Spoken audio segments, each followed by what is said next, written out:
नमन है अपने साहब और देवी माँ के चरणों में तत्पश्चात इस कालखंड के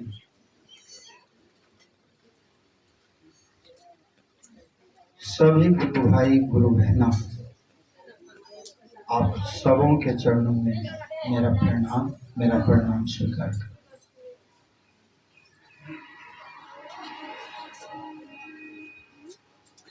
गुरु पूर्णिमा है और प्रत्येक वर्ष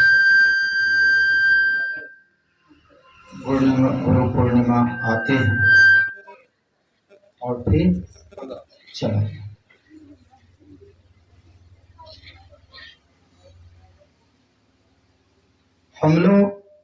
हमको जहां तक याद है कि बहुत वर्षों के बाद श्री भाई बोले कि सर इस बार साकेंद्र भैया नहीं आ रहे हैं, जो आप आइएगा, आप आ जाइए। तो हम बोले ठीक है भाई, आ तो जाएंगे, लेकिन हमारा एक शर्त है। तो क्या?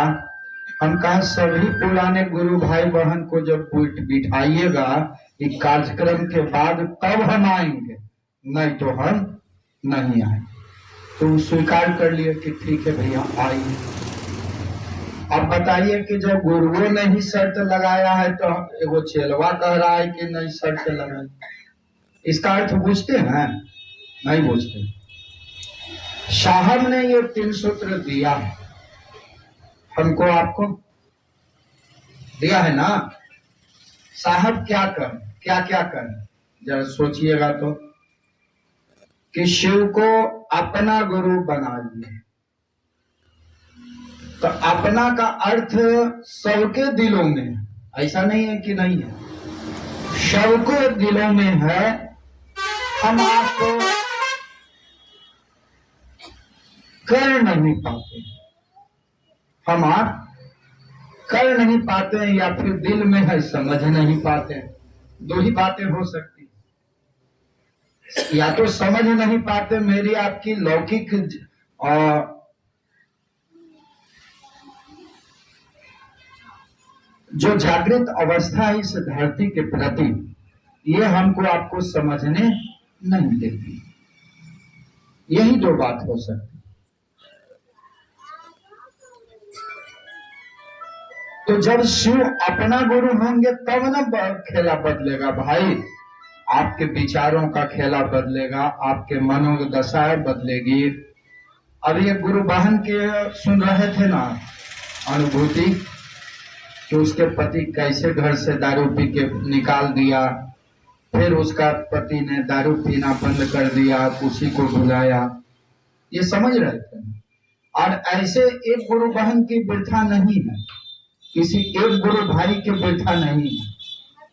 हम लोग जब से चलना शुरुआत किया तब से बहुत सारे लोगों का दुख, कष्ट, परेशानियां को गुरु ने दूर किया। जिसकी जो इच्छाएं थी, किसी को बेटा नहीं था, 40-45 साल पत्नी का उम्र हो गया, रोता था, उसको भी महादेव ने संतान दी। ऐसा नहीं है कि किसी एक कहानी।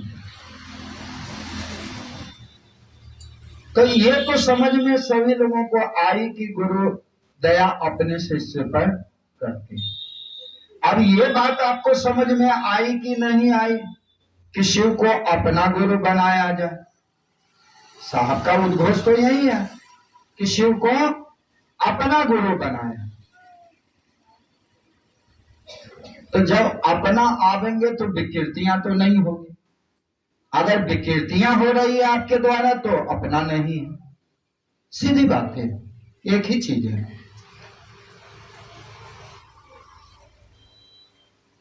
हम आप अगर विकृतियां होती है तो हम आप शायद गुरु को समझ नहीं पाए। मेरे आपके जीवन में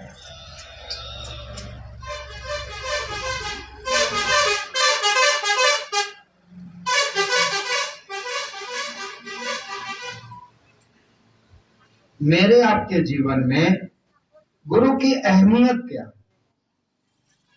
गुरु जब शिव होंगे तब ना आपकी कष्ट परेशानियां दूर होगी, तब ने आपकी मनोदशा, मनोवृत्ति, आपकी सोच सब में गुरु के झलक दिखेंगे। अगर नहीं होंगे तो नहीं दिख। आपने बहुत सारा किस्सा कहानियां सुन रखा है, जान रखा है, गुरु भाइयों के माध्यम से चर्चाओं में सुन रखा है, साहब ने चर्चा किए हैं, साहब भी कह रहे हैं कि तुम शिव की दिशा में चलो, तुम्हें जो चाहिए मैं दे सकता हूं। आप सब लोग सुने हो, फिर भी समझ हम लोग नहीं पा रहे, या गुरु की अहमियत नहीं समझ में आ रही। गुरु की अहमियत देखिए, आप सब लोग जानते हैं सबरी की बात। तो सबरी ने क्या किया? कुछ किया? कहीं न पूजा किया, न पाठ किया, न कहीं अगरबत्ती जलाया, न कहीं वो भूखल प्यासल रही। केवल अपने गुरु के बात को अनुसरण कर, अपने गुरु की बात का अनुसरण किया, सुना और अपने में ही उतारे। ना उसको ये कोई समय बंधन थी, ना और कुछ नहीं था। और नतीजा क्या हुआ? रिजल्ट क्या आए कि हम सब लोग अपने अपने घरों में उनकी भजन दोहराते हैं, गुनगुनाते हैं। यही गलिया आई थी भगवान सबरी के लिए, सब लोग हम लोग गुनगुनाते हैं। एक शिव के शिष्य के शिष्य के शिष्य, यानी 3 सीढ़ी नीचे लक्ष्मीनाथ गोसाई थे, गुरु गोरक्षनाथ के शिष्य। उन्होंने क्या उद्घोष कहा? उन्होंने क्या कहा कि प्रथम देव गुरु देव जगत में और न कोई दूजा। पहला देवता अगर किसी के जीवन में है तो वह गुरु होता है। किसी के भी जीवन में अगर कोई पहला देवता है, पहला भगवान है, तो गुरु। दूसरा लाइन उन्होंने कहा, क्या कहा? पहला लाइन तो सुन लिया कि प्रथम देव गुरु देव जगत में और न कोई दूजा, दूसरा कुछ है ही नहीं। दूसरा लाइन उन्होंने कहा कि गुरु पूजे ही सब देवन पूजे और न कोई दूजा। गुरु की पूजा करते ही सारी देवताओं की स्वतः पूजा हो जाती, किसी दूसरे का स्थान हो नहीं सकता। आपने मीरा का भजन सब लोग सुनते हैं, गुनगुनाते भी हैं। मीरा के जब मन को पर कृष्ण की बातों को रख दिया उनके गुरु ने, तो क्या हुआ? मीरा घर घर की रानी दीवानी हो गई, किसका? कृष्ण का। वो घर को छोड़कर गली गली हरि गुण गाने लगे। सब लोग भजन में सुनते। कवि साहब ने क्या कहा? कवि साहब ने कहा कि अगर सर कटाने के बाद भी सही गुरु मिल जाए तब भी समझिएगा कि सस्ते में निपट गया। सर कटाने यानी माथा कटाने के बाद, गर्दन कटाने के बाद अगर सही गुरु मिल जाए तब भी समझिएगा कि सस्ते में निपट। अब आइए, घर घर में रहने वाला पूजनीय ग्रंथ रामचरितमानस, उसमें संत तुलसी बाबा ने क्या कहा? उन्होंने कहा कि बिना गुरु का ज्ञान नहीं, ज्ञान के अभाव में भक्त नहीं। बिन गुरु ज्ञान, ज्ञान बिनु भक्ति। बिना गुरु का ज्ञान नहीं हो सकता और ज्ञान के अभाव में भक्त भी नहीं बन सकता, भक्त भी नहीं बन सकता। उन्होंने तो और कुछ कहा है। उन्होंने एक लाइन एक जगह और लिखा है कि गुरु बिना भव निधि तरई न कोई, यानी गुरु के बगैर इस भव सागर रूपी संसार से कोई किनारा नहीं लग सकता, कोई पार नहीं हुआ है, ना होगा। कैसे? जो विरंच शंकर सन हो। यदि भगवान भी आ गए धरती पर आदमी के रूप में तो उनको भी गुरु के सानिध्य जाना पड़ा। रामकृष्ण जो भी आए, जो भी आप लोग जानते हैं, हमसे तो ज्यादा आप लोग जानते हैं। अब आइए साहब हरिनानंद की बात पर। इन संतों ने तो ये सब चीज कहा। हमारे आपके जीवन में एक ऐसे संत आए जिन्होंने कहा कि पढ़ा लिखा नहीं है तो कोई दिक्कत नहीं, तुम पढ़ल लिखल हो तो कोई दिक्कत नहीं। देखिए सबके जीवन में उन्होंने इतनी आसानी से इतना सुलभ गुरु दे दिया, लेकिन उन्होंने एक ही चीज कहा कि शिव को अपना गुरु बनाओ। अब ये समझना तो मेरे आपके माथे का चीज है ना, मेरे आपके माथे का चीज। साहब ने चर्चा के संदर्भ में कहा कि आप सुंदर चर्चा करके चर्चैया हो सकते हैं लोगों के बीच, भजन गा के आप भजन की बन सकते हैं, वाहवाही लूट सकते हैं, तालियां बटोर सकते हैं। उन्होंने केवल एक चीज कहा साहब हरिनानंद कि तुम अपना गुरु बनाओ और अपने गुरु के तरफ से चलो, अपने तरफ से मत चलना।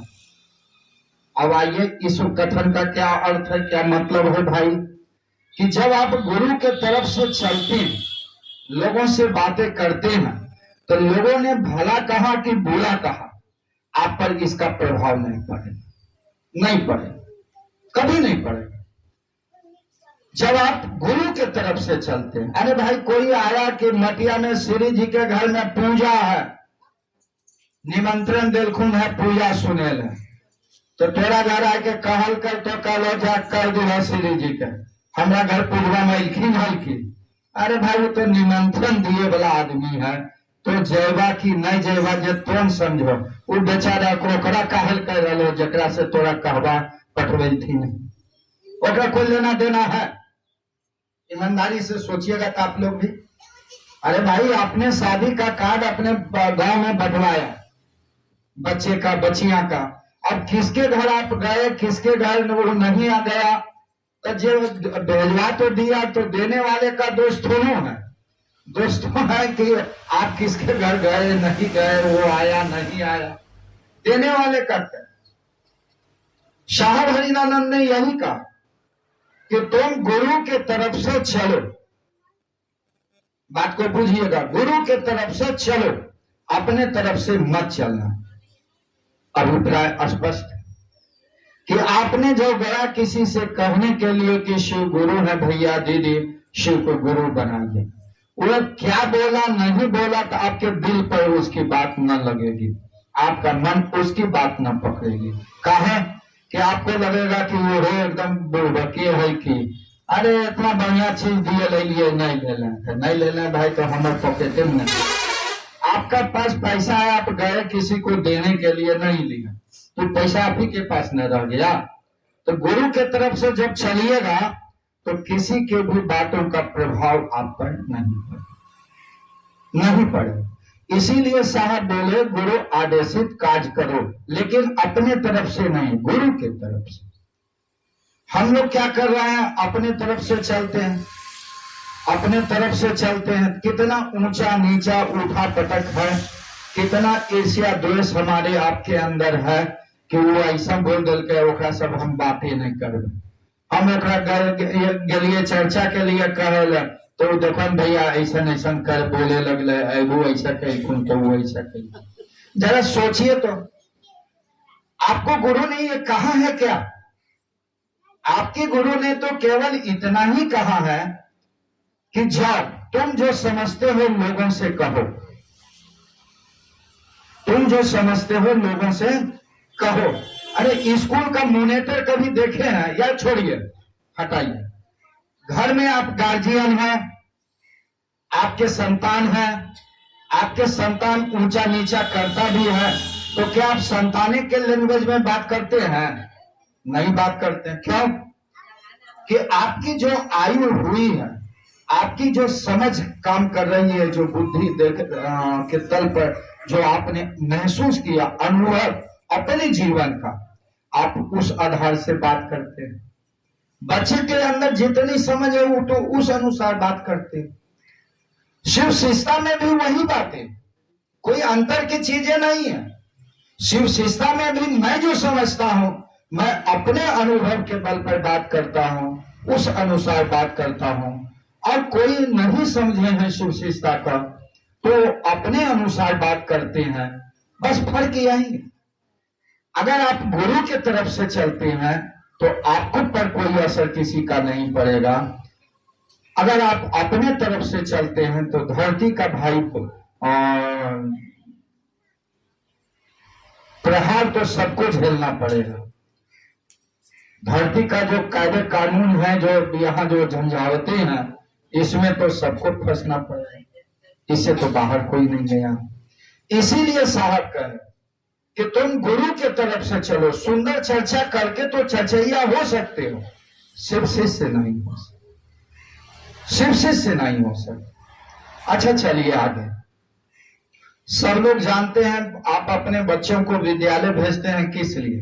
कि मेरा बच्चा पढ़ना नहीं जानता है, विद्यालय में एडमिशन करेंगे, विद्यालय में बच्चा पढ़ेगा, आगे चलेगा, बढ़ेगा, अच्छा ज्ञान आएगा, अच्छा बुद्धि होगा, और आगे जाएगा पढ़ते हुए तो नौकरी चाकरी करेगा, घर परिवार के लोगों को सुख देगा। ये समझते हैं, बच्चे को भेजते हैं भाई, लौकिक जीवन में नहीं भेजते हैं। लेकिन आध्यात्मिक जीवन में क्यों गुरु को अपनाते हैं भाई? इसीलिए ना कि मेरे मन को निर्मल करिए, मेरे मन को सुंदर करिए। अगर आपके मन निर्मल नहीं हो रहे हैं, सुंदर नहीं बन रहे हैं, आप नित्यदिन गुरु के बात कर रहे हैं, तो ये समझने में आपको देर नहीं होगी, ये समझने में देर नहीं होगी कि गुरु से जुड़ाव नहीं, गुरु से जुड़ाव नहीं हो पाए। हमको आपको शिव की तरफ चलना है, शिव की दिशा में जाना है, गुरु आदेशित नित्यदिन कार्य करनी है तो गुरु की तरफ से करनी। और कैसा? मन को निर्मल। स्कूल में हम लोग पढ़ते थे तो मोनेटर होता था, हमने उस चीज को झेला है। तो मोनेटर होता था तो क्या करते थे मोनेटर साहब कि टिफिन में जब सब लोग आया तो कॉपी चेक होता था राइटिंग का, तो मास्टर साहब उसको बुलाते थे कि जाओ तुम सबका कॉपी ले लो, और ले आकर के मास्टर साहब सबका राइटिंग चेक करते थे, लिखना कि लिखावट सही है नहीं है, गलत लिखा सही लिखा, मास्टर साहब चेक करते थे। तो जब मोनेटर गया तब उसको कोई कॉपी नहीं दिया तो क्या करेगा वो मोनेटर? उसको सजा देगा? मोनेटर तो सजा नहीं दे सकता। उसको तो गुरु ने ये नहीं कहा, उसको तो कहा कि जाओ तुम कॉपी ले आओ, तुम कॉपी ले आओ। अगर उसको ज्यादा लड़का ने कुछ बोल दिया तो वो ट्रांसफर तो अपने गुरु जी के पास कर सकता है कि मास्टर साहब देखो हमरा वो लड़का जो है फलना नाम के जो कॉपिया नहीं दिल के और गाली दे दे, वो तो ये कर सकता है, गुरु के पास शिकायत कर सकता है उस आदमी के लिए, गुरु से कर सकता है। लेकिन मोनेटर तो कभी सजा नहीं दे सकता। देता है क्या? आप लोग कभी पढ़े होंगे तो, आज के युवाओं में तो नहीं जानता हूं, हम लोग के समय मोनेटर। तो मेरे गुरु ने मुझे यही कहा है, आपके गुरु ने यही आदेश केवल दिया है कि जाओ तुम लोगों से कहो। अब कौन क्या करता है नहीं करता है उसमें आप अपनी समय देकर बैठा क्यों नष्ट कर? आपको तो लंबी दूरी की यात्रा तय करनी, आपका मन गुरु से जुड़े, आपके अंदर की गंदगियां हटेगी तब ना मन निर्मल होगा। क्योंकि भगवान ने तो दरवाजा बंद कर दिया है भाई कि मुझे छली कपटे पसंद नहीं है, जिसका मन निर्मल है वो मुझे पसंद है। तो गुरु के पास इसीलिए ना हम लोग आते हैं, अपने मन को निर्मल करने के लिए, अपने मन को सुंदर बनाने के लिए। इतनी सुंदर हो कि जो भी आपको देखे तो जो अपने घरों में परिवारजनों को कैद कर रखे हैं वह भी अपने घर की दरवाजा खोलें और कहें कि नहीं तुम भी जाओ शिव गुरु चर्चा, जाओ शिव गुरु चर्चा। तो हम लोग गुरु की अहमियत को जब समझेंगे तब ना। अभी तो गुरु से मन जुड़ाव ही नहीं हो पाता है। कहा है कि अब गणेश का दिन आए तो सिंदूर टुकली गणेश होकर नहीं कर गए, बजरंग के दिन आए तो उन्होंने माथा पटकबे, दुर्गा के दिन आए तो उन्होंने माथा पटक। जबकि आप लोगों को सारे लोगों को ये बात की पता है कि सृष्टि के जड़ में गुरु ही बैठे हैं। समस्त शक्तियां शिव की शक्तियां हैं। यहां तक कि हम आप जो दिख रहे हैं ये भी शिव की शक्तियां हैं। शिव की शक्तियां केवल आसमान में नहीं है, धरती पर भी है। शिव के गण आसमान में ही नहीं है, धरती पर भी है। और धरती पर उनके गण जो हैं वो आपको समझ में नहीं आती, आपको दिखता नहीं, दिखता नहीं। ऐसे नहीं है कि शिव के गण होते हैं और उनके गण केवल आसमान में है। अगर उनके गण आसमान में कुछ नहीं है। वो महागुरु महादेव अपने कुछ नहीं करता है, जान लीजिए, कुछ नहीं वो करता है और चुपचाप बैठ करके देखता है। उसके गण जो काम संपादित करते हैं उसी पे उसका मोहर लग जाता है, ठिप्पा, कि जाओ तुम लोगों ने जो कह दिया, जो विचार कर लिया, जो राय दे दिया वही ठीक है, जाओ ओके ए मस्तू। उन्होंने ये केवल करता। यानी इसी से मेरे समाज में बना पंच परमेश्वर। सचता बाबू, पंच परमेश्वर पढ़े हैं ना, इसी से बना है, उसी गण के कारण बना है पंच परमेश्वर। जो पंचायत हम लोग जो कराते हैं अभी गांव समाज में, अब की तो पंचायत की बात ना कही जाती है। अब तो भाई पंच वो है ही नहीं ना, वो परमेश्वर है, अब तो मुंह देखवा है लोग। लेकिन इसी से बना, उसी गणों से बना पंच परमेश्वर, कि जो पंचों ने राय दे दिया उसी पर ओके हो गया। समाज को उसी की मान्यता दी, उसी का फॉर्मेशन दिया, उसी का भी इकाई रूप है जो सरपंच बनते हैं चुनाव के लिए। अब वो चीज तो है नहीं। तो उनके गण केवल आसमान में नहीं है, जगत में है, धरती पर है, हमारे आपके द्वार रूप में भी वो घूमते। जरूरत है कि उस गणों का सहयोग लेने के लिए हमको आपको तो शिव शिष्य बनना होगा। और शिव है कहाँ? मेरे आपके भीतर है।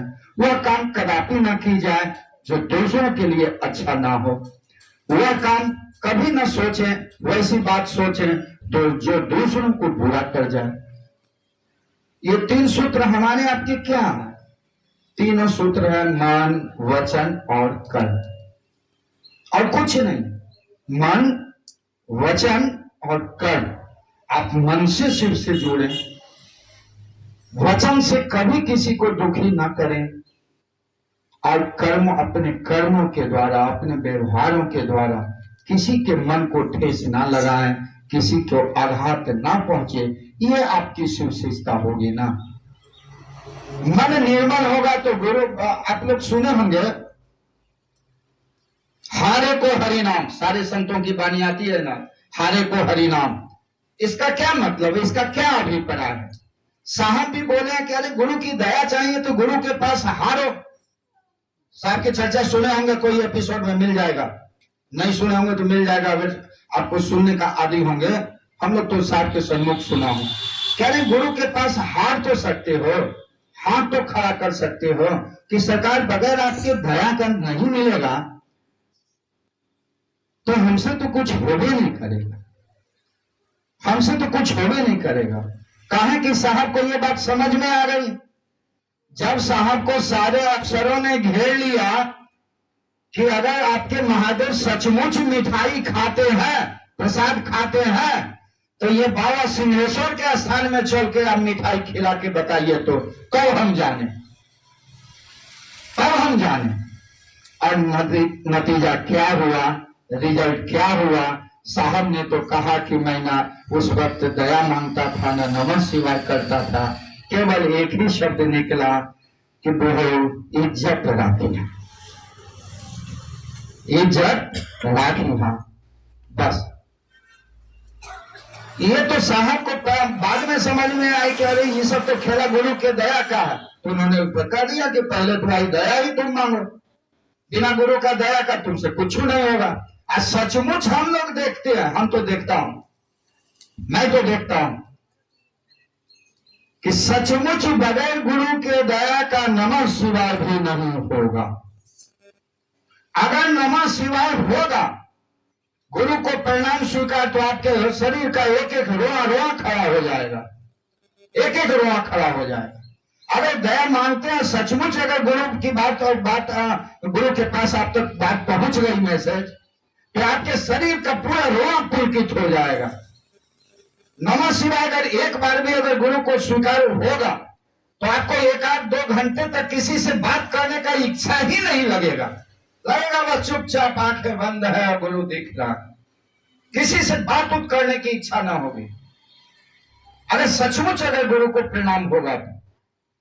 लेकिन होगा तो भाई गुरु के दया से ना, और गुरु के दया के लिए तो आपको शिष्य के रूप में ही जाना होगा, दूसरा तो विकल्प नहीं। नमः शिवाय का इतना ही काम नहीं है केवल गुरु को प्रणाम। नमः शिवाय से आपके पूर्व जन्म के कर्मफल टूटते हैं, मिटते हैं, खत्म होते हैं। नमः शिवाय से आपकी मन की सारी इच्छाएं पूर्ण होती हैं। नमः शिवाय से आपके अंदर इतनी समझ हो जाती है कि अगला व्यक्ति क्या सोच रहा है बैठ करके आप स्वतः उस बात को समझने लगते हैं। ये साहब का कथन है और हम लोग भी महसूस करता हूं। तो जब आप इसको करिएगा तो ना होगा भाई। इसके लिए तो बिना गुरु के दया का तो होगा ही नहीं, कुछ नहीं होगा, कुछ नहीं। हमारे आपके जीवन में कर्म योग केवल एक ही चीज है, क्या है? गुरु आदेश का पालन। और गुरु आदेश का पालन जब भी करें आप उस अपने गुरु की तरफ से चलें। जब गुरु के तरफ से चलेंगे तो मैं कहा ना कि किसी की बात कुछ प्रभाव आप पर नहीं डालेगा, वो अच्छा बोला कि खराब बोला। यहाँ तो होता क्या है, हम जो इतने वर्षों में जो महसूस किया, होता क्या है, हम लोग चर्चा करने लगते हैं, चर्चा करते करते महंतगिरी की ओर चलाते हैं। हम लोगों को पता नहीं चलता है महंतगिरी की ओर कदम बढ़ जाती है। महंतगिरी की ओर कदम बढ़ती है तो आप क्या करते हैं, आप लोगों को आदेश देने लगते हैं। आदेश देने लगते हैं, वो आपका आदेश नहीं माना, आपका बात नहीं माना, आपको मन में ईर्ष्या हो गया उससे, अब हम उससे बात नहीं करेंगे। जरा सोचिए तो, जरा सोचिए तो, एक नॉर्मलता से बात आप सोचिएगा कि आप किसको नकारिएगा, किसको पकड़िएगा, किसको नकारिएगा, किसको पकड़िएगा। अरे जब गुरु से प्रेम होगा, साहब देखे हैं कि वो तो क्या कहे कि कोई शर्त बंधन नहीं है। कहा है कि अगर मांसाहारी का गुरु अगर शिव नहीं होंगे तो जगत गुरु नहीं बनेंगे। झूठ बोलने वाले का गुरु अगर शिव नहीं कहलाएं तो जगत गुरु कहलाएंगे। हम लोग हैं जगत गुरु के शिष्य, जगत गुरु का चेला। तो हमारा आपका एक कर्तव्य तो बनता है भाई कि कोई भी कुछ हमारे लिए सोचे, कहीं भी कुछ हमारे लिए बोले, मैं उसके तरफ ध्यान नहीं। इतना तो अपने हाथ का चीज है कि नहीं, इतना है ना। अगर शिव शिष्य बनना चाहते हैं तो आपको तो ये काम तो करना होगा। कोई आपके लिए कुछ बोलता है, हमें क्या मतलब, हमारे लिए आपको नहीं पता होगा, हमको अपने ग्रुप में सबसे खचड़ा आदमी कहता है, सबसे खचड़ा आदमी।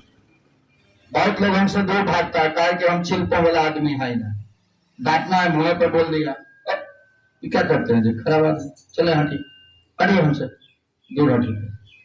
तो हमको जानता है लोग कि ये आदमी बहुत खचड़ा है और खराब है। क्या कि जब से शिव की शिष्टता में मैं चला हूं, जब से, और तब से मैं केवल एक जगह ईमानदार रहा कि वहां मैं झूठ नहीं बोलूंगा, वहां मैं फ्रॉडी नहीं करूंगा किसी से। कहां? अपने गुरु भाई और गुरु बहन के बीच। मैंने ये जीवन में शुरुआती दौर से ही मेरे पास ये बात आ गई। काहे? इसका कारण जानते हैं, इसलिए रोज हम कष्ट में फंसिए जाए कुछ ना कुछ। कभी घर में बाल बच्चे लोग उस वक्त छोटा थे और क्लिनिक उतनी रन नहीं थी, नई जगह थी, क्लिनिक में कम पेशेंट आते थे, पैसा डेली खर्च होता था और उतने पैसे आते नहीं थे। डेली महादेव से कुछ ना कुछ कहें, खाली एक ही बात कहें कि देखिए सरकार आप गुरु हैं तो इतना पैसा आज हमको चाहिए, अगर नहीं दीजिएगा तो अगर कहीं हम अलीगंज में रहते थे ना, अगर कहीं यहाँ से मैं चला गया घर वापस, तो आपका कभी नाम नहीं है। सच्चाई बात बताओ तो, अपनी अनुभव, अपनी वीरता, कि मेरे अंदर ये ऑनेस्टी क्यों आई और मैं किसी से समझौता क्यों नहीं किया, इसका कारण यही। तो जैसे ही महादेव से कहते थे तो साला 2 बज गया, खाना खा के आ गया। आज तो देखते हैं कि बूढ़ा कैसे महादेव क्या करता। फिर जब 4 बजा और उस वक्त निकलते थे डेली कार्यक्रम, डेली नित्य दिन कार्यक्रम। जैसे ही 4 बजने वाला है तो 3:30 बजे अब तैयारी कर रहे हैं कि आज तो पैसा नहीं है पॉकेट में, भाड़ा कहां से आएगा, कैसे चर्चा में जाएंगे, आज देखते हैं महादेव क्या करता है। तब तक एक आदमी आया और 200-400 रुपया दे दे, मतलब काम के बदले, क्लिनिक में है तो काम ही ना होगा भाई, ऐसे थोड़ा कोई आके दे देगा। आप डॉक्टर के रूप में आपसे पेशेंट ना आके देगा भाई।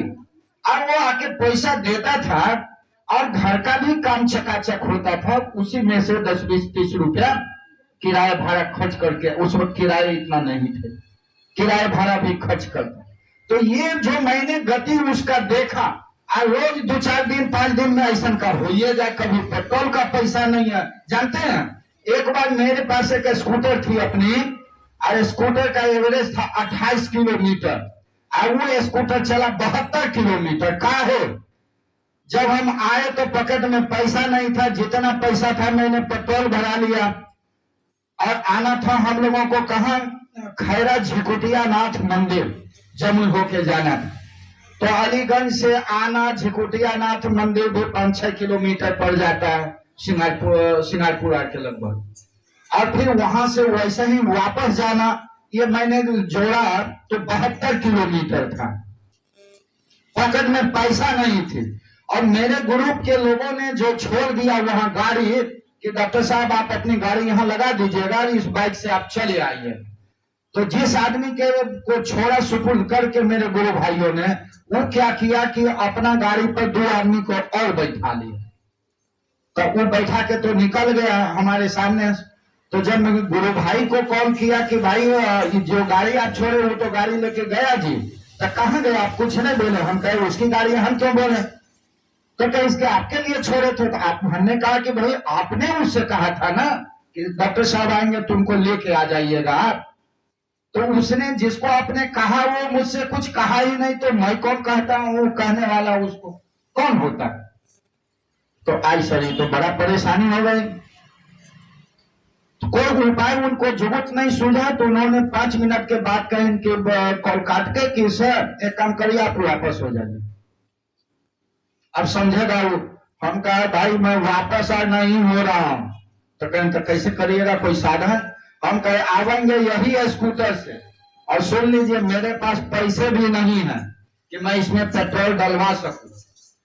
और जहां महादेव को एक ही चीज धमकाए कि देखिए महादेव, जहां ही पेट्रोल खत्म हो जाएगा, रात में उस वक्त कार्यक्रम चलती थी ना, उस वक्त रात में कार्यक्रम चलते, जहां ही पेट्रोल खत्म हो जाएगा वो जाने महादेव महादेव करेंगे, लेकिन हम लौट के नहीं जाएंगे।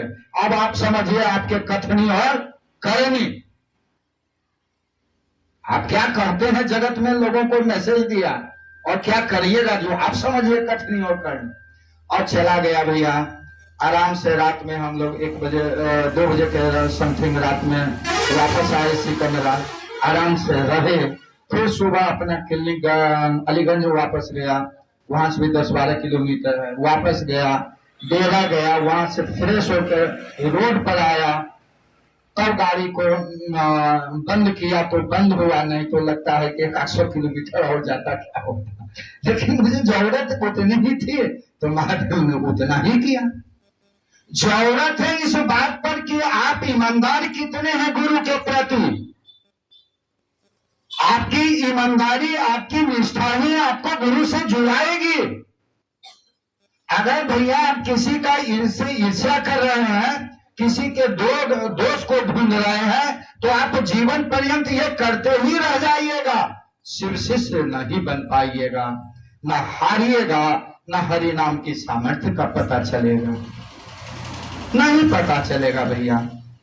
बहुत ये धरती पर अजीब दास्तान है, अजीब दास्तान है। जो जितना फ्रॉड और चिटिंगबाज है समाज उसी को कहता है कि ये सबसे महान है। और इधर एक तरफ कह रहे हैं ईश्वर की मुझको छली कपटी पसंद नहीं है, जिसका मन निर्मल है सुंदर है वो मुझको पसंद। तो अब आपको ये सोचना है कि आपको जगत के लोगों से लेना है कि उस महादेव से लेना है। अगर हरि नाम की सामर्थ्यता अपनी गुरु की सामर्थ्यता लेनी है तो आपको एक चीज तो छोड़ना होगा भाई। चाहे एक ही चीज कर लीजिए, एक बार में हंस लीजिए या गाल फुला लीजिए, एक ही चीज ना करिएगा, दो चीज तो नहीं करिएगा। कैसे हंसिएगा और गाल फुलाइएगा? चाहे हंस लीजिए या गाल फुला लीजिए। आपको जगत के लोगों से चाहिए तो उस गुरु से दूर रहिएगा, और अगर गुरु से चाहिए तो जगत क्या भी ये चीजें छूट जाएगी। मान सम्मान प्रतिष्ठा किसी का ख्याल नहीं। आपको अपनी गुरु की बात करनी है, गुरु की तरफ से चलिए। मैंने कहा ना अपनी अनुभूति कि मैंने बहुत सारे लोगों को देखा, किसी को बेटा नहीं है तो बेटा हुआ, किसी को कैंसर था तो उसके पति का कैंसर ठीक कर दिया, किसी को रोज दवाइयों पर रहता था उसके गुरु ने दवाई खाना छोड़ा दिए, कोई ठेहुना के दर्द से चल नहीं पाता था गुरु ने उसके ठेहुने दर्द दूर कर दिए। अब जरूरत है इस बात की, आप इस चर्चाओं से लेना क्या चाहते हैं? आपको अगर सचमुच गुरु की दया लेना चाहते हैं तो आपको गुरु की तरफ जाना होगा। साहब ने कितना क्या नहीं कहा। साहब ने कहा कि कम से कम 4 घंटा अपने मन को अपने गुरु के पास रखिए। अब हमको न देखना है कि हमारा मन गुरु के परिधि में रहता है या नहीं रहता, ये तो हमको देखना, ये तो आपको देखनी है कि मेरा मन 4 घंटे गुरु के परिधि में रहता है या नहीं रहता। नहीं रहता। अगर गुरु के परिधि में नहीं रहता है मन तो एक काम तो कर सकते हैं ना, खाइए पीजिए, रात में एकदम आराम से 10 मिनट 20 मिनट आधे घंटे साहब के समक्ष बैठिए और जो भी बैठा है साहब से कहिए। आपके साहब वचनबद्ध हैं, आपके साहब वचनबद्ध है, मिथ्या न हुई है देव ऋषि वाणी, उनकी वाणी कभी मिथ्या नहीं होगी। और आपके हर कष्टों में साहब ने वचन दे रखा है कि मैं सलाह नहीं सहयोग करूंगा। बुझते हो ना, आपको जो पेट में दर्द है और बहुत परेशानी में आप फसल हैं तो कोई आदमी कह रहा है कि जाइए ना वहां पर डॉक्टर है इलाज करा लीजिए ना, जाइए ना वहां पर मेडिकल है दवाई करिएगा दे देगा। लेकिन एक आदमी है जो कह रहा है कि नहीं ये पेट में दर्द है परेशान है तो दौड़ के जाके दवाई ला के देगा। इसको कहते हैं सहयोग करना, सहयोग करना। तो साहब ने कहा कि मैं आपके कष्ट परेशानी में आपको सहयोग करूंगा, सलाह नहीं दूंगा, सलाह नहीं दूंगा। लेकिन जरूरत है कि आप शिव शिष्य बने। कम से कम 4 घंटा महादेव के पास आप नहीं रख पाते हैं मन, या आपकी जो भी पीड़ाएं हैं आप गुरु आदेश पर नहीं चल पाते हैं, या बहुत वर्ष हो गया आपके मन से आपकी गंदगियां नहीं दूर जा रही है, तो कम से कम आधे घंटे 1 घंटे प्रत्येक दिन साहब के पास बैठ तो सकती है। अब तो साहब शरीर में नहीं है भाई कि यहाँ सुधिएगा उठिएगा चल जाइएगा रांची, साहब तो शरीर में है नहीं। तो कम से कम रात में आधा घंटा 10 मिनट 20 मिनट जो मौका मिलती है वो आप कम से कम खा पी के इत्मीनान से अपने बिछावन पर बैठिए और साहब को याद करके उनसे दया मांगिए। जो भी वृथा है साहब से कह सकते हैं ना भाई, जो भी वृथा है मौन। साहब क्या कहे थे एक बार, बट वृक्ष तने गुरु मौन आख्यान वृद्धा शिष्या संशय छिन्नम सब संशय, ऐसा ही कुछ बोले। वो संस्कृत श्लोक, हम संस्कृत नहीं जानते हैं जी, संस्कृत में कभी हमारा बढ़िया मार्ग से नहीं आया, कभी नहीं आया, इसलिए संस्कृत नहीं जानते। मतलब साहब का कहने का भाव ये था कि एक बट वृक्ष के जड़ के नीचे एक युवा गुरु बैठा है और वृद्ध शिष्य, वृद्धा शिष्य, शिष्य कौन है? वृद्ध है। लेकिन वह युवा गुरु मौन आख्यानम, मतलब मौन चुपचाप बैठा है और अपने शिष्यों के मन के सारे संशय को क्षय कर रहा है, खत्म कर रहा है। तो कम से कम आप अपने साहब के निकट आधे घंटे, 10 मिनट, 20 मिनट मौन तो बैठ सकते हैं। साहब को याद करके जो भी कहना है अपने साहब से कह तो सकते हैं। जो भी वृथा है, आप या तो गुरु आदेश पर नहीं चल पा रहे हैं, तो आपके कोई परेशानियां जिस कारण आप गुरु आदेश पर नहीं चल पा रहे हैं, या आप दया नहीं मांगना पा रहे हैं, या साहब ने जो काम कहा है वो काम आपसे नहीं हो पा रहा है, उस राह में आप नहीं चल पा रहे हैं, जो भी आपके अंदर की परेशानियां हैं, कम से कम साहब से कह तो सकते हैं। अगर नहीं साहब से कहिएगा तो बड़ा मुश्किल है दीदी, ये भाई बड़ा बड़ा जटिल है, बड़ा जटिल है। यह पथ है तो बहुत आसान, लेकिन कब? जब गुरु के तरफ से आप चलिएगा।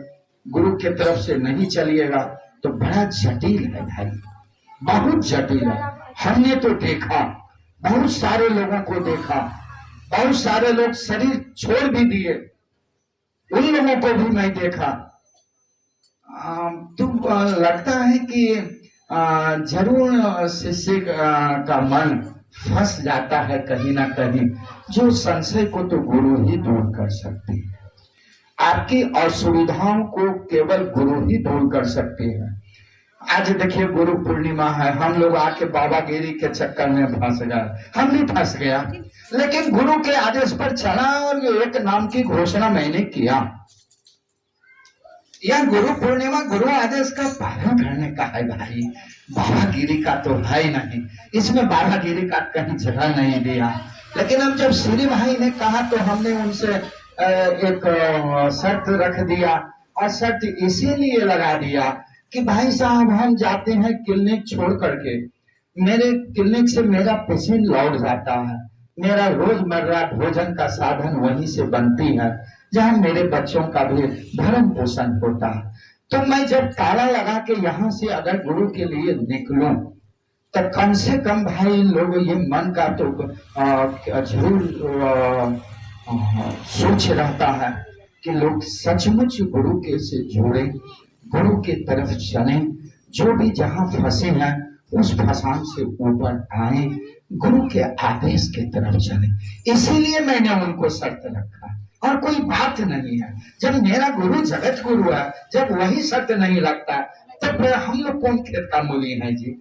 लेकिन लौकिक जीवन में है, लगता है कि मेरी भोजन व्यवस्थाएं चलती है, अगर यहाँ मैं ताला लगा दूं। देखिए बहुत दूर दूर से पेशेंट लोग आते हैं। आज भी पकड़ी बरामद से 10 किलोमीटर के दूर का पेशेंट है, और कोमल सुनी थी, उनका भाई अब कल आए भैया, हम बहुत दूर से आए। तो कब मैंने कहा मैं भी लाचार हूँ। कहें कि आपकी लाचारी क्या है? तो मैं पूछा आपका लाचारी क्या है? वो कहें कि भैया इतना दूर से आए हैं, 80 रुपया एक आदमी का किराया खर्च हुआ, हम 2 आदमी आए हैं तो हमने जोड़ा 160 रुपया एक दोनों का आने में। आप फिर जाइएगा तो वो हो जाएगा, वो दोगुना कर लीजिए, फिर आइएगा तो उसको 4 गुना में विभक्त करिए। मैंने मन में सोचा भैया आपका तो पैसे का लाचारी है, लेकिन लाचारी मेरा है, मेरे गुरुआ का डर है। काहे कि आज तक मैंने फ्रॉडी नहीं किया, मैंने चिटिंगबाजी नहीं किया, मैं किसी को धोखा नहीं दिया, मैं किसी से झूठ नहीं बोला। अगर वचन दिया तो मैं खड़ा रहा, चाहे लाख आंधी तूफान आ जाए, मैं कभी हिला नहीं। ये सब मेरा गुरु भाई जानता है कि वो आदमी अगर बोल दिया तो बोल दिया। तो भैया मेरी लाचारी है, इसलिए आप कल आइए। मैं कल प्रयास करूंगा। आज भी देखिए फिर वो कॉल किया मंचवा पर आकर, कल सर आइएगा, मैं दर्दवा नहीं कमर है सर, कल हम 10 बजे पहुंच जाएंगे। हम कहे हाँ भैया एकदम कल आप लौटिएगा नहीं, जो हो सकता है मैं करूँ।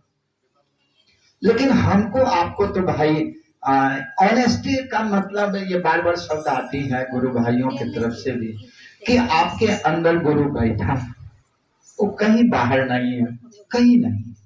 और आपके गुरु आपके अंदर से झांक रहे हैं, देख रहे हैं। देख रहा है, तब भाई आपको तो सतर्क रहने की जरूरत होगी कि नहीं होगी। सतर्क आप रहेंगे तो सचमुच उस दिशा में चलेंगे। आपके राह के कांटों को चुनने के लिए दीदी नीलमानंद वचनबद्ध है।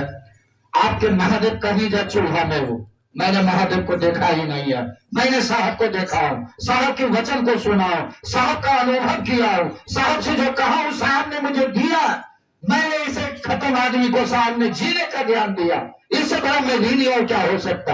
आप भी चलिए, उस दिशा में चलिए, महादेव आपको अपना गले लगाएगा, कभी वो तिरस्कार नहीं करेगा, क्योंकि उस डेयरी में वो ऐसा डेयरी है जहां से कोई खाली हाथ नहीं लौटा। आपने सुना होगा कितने ऋषियों के नाम, कितने संतों के नाम, भस्मासुर ऐसे लोगों के नाम, जबकि वह महाज्ञानी है, अगम ज्ञानी है। आप अभी क्या 10 जन्म के बाद क्या सोचेंगे वो जानता है, तब भी वो भस्मा को दे दिया वरदान, जाओ। अब भाई जैसा करिएगा तो पाइएगा, आपको तो जाना है। आप ऑनेस्ट बनिए, गुरु में कहीं दाग नहीं है। हाँ चलिए आप गुरु के तरफ से किसी के मेरे अवगुण चितना धरे हो दयानिधि, मेरे अवगुण को वही दूर कर सकते हैं, आप किसी के अवगुण को नहीं देख सकते।